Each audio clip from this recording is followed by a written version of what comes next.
Welcome back to another episode. Welcome to What's Going On Wednesday. Now, you all seen our little incident that we had in the buggy yesterday. Thanks to my navigator. I broke my number one rule. Didn't listen to my wife.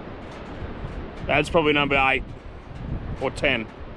Didn't check the depth. I'll roll on those clips in a minute. Now, let's talk legalities of a buggy. It's definitely a grey area. I've looked into it. I looked into licensing it.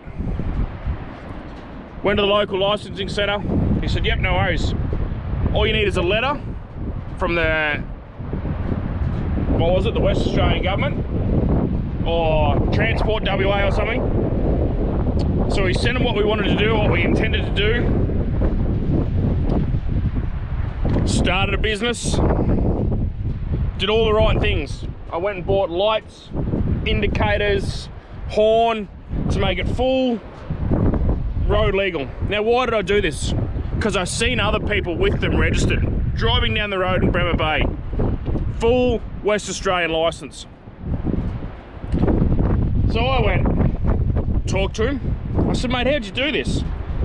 And he basically just said, I just went to the Albany licensing centre, said what I wanted to do, and they bang, passed it. Don't know how true this is, but he had a licence plate on there and he was riding around the road. So I thought I'd try. I was hit with brick wall after brick wall after brick wall. They wanted to know which road I was going on, how long, why couldn't I put it on a trailer, to the point where I just went, stuff it. So I run the gauntlet, we run the gauntlet. The ranger come along right now and said, put it back on the trailer, can't use it here. I'd go, no worries. If the coppers come along and said, we're taking that, I'd say, no worries. It's a hard one. I don't speed around, I don't hoon around, I don't do burnouts, I don't ride on the bitumen. It's basically for us to putt around when we've got the truck back at camp. We can take this and we can go on missions, go on little adventures. How legal is it? I don't know. I've got no idea. People always comment going, how can you ride that? I've got no idea. We just do it.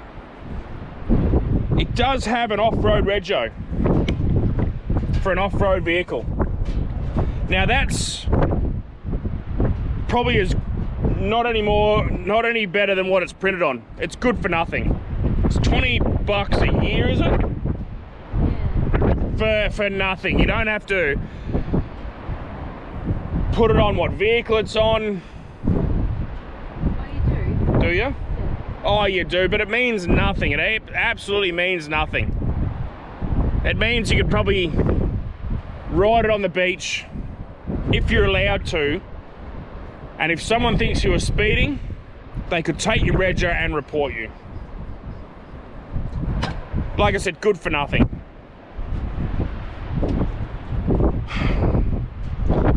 I had a conversation with a gentleman the other day on the page, and he wanted to know about regos and stuff. Some states, apparently you can license them. Good for them. I wish WA was a bit more in tune with that. But they're not. They don't care about it. And if you notice all the news and all that kind of stuff, they're outlawing quads unless they've got a roll bar. So, like I said, another grey area. Unfortunately, you just run the gauntlet. I don't ride on the bitumen. I don't, do 200 Ks down the beach. We basically just use it to putt around when the truck's parked up. There are some beaches where you can ride them. Bremer Bay, a couple in Albany, there's a couple Esperance, there's a couple north. When we went on our trip, a few of the stations and all that kind of stuff said, yeah, no worries, don't hoon around.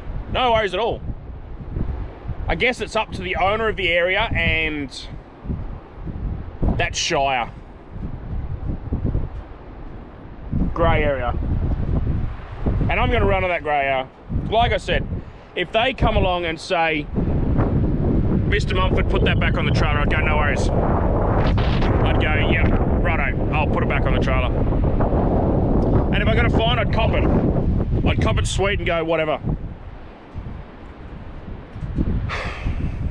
Yeah. So, what happened yesterday?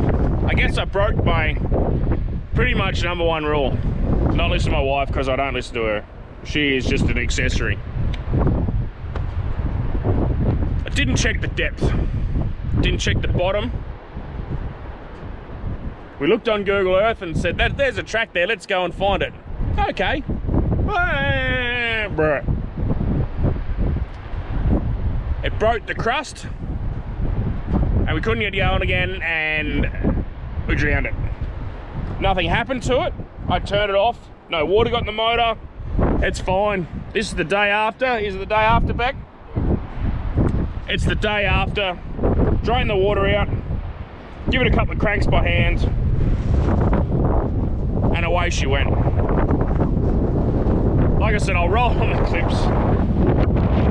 The fella that helped us, if someone knows his car or knows him, tag him or send us a message and I'll get in contact with him, because he wouldn't take anything from us, which, you know, I wouldn't either, but, you know, he was happy with a handshake and a thanks.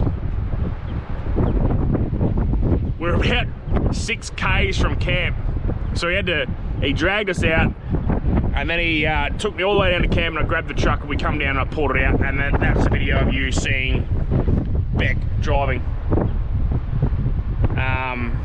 But yeah, that's my take on registering the buggy and legalities and everything else. Always check the depth. What else? Number 10, listen to your wife. When all else fails, she might have been right. I'll roll on the clips. Thanks for watching What's Going On Wednesday. We're just on the lookout. Staying at Chains Beach. I put up a post earlier about camping a couple of weeks ago. Went and talked to the park. Where there's no signs you can't camp, it's another grey area. But, whatever. You run the risk. Anyway, I'll roll on the clips. See you next time.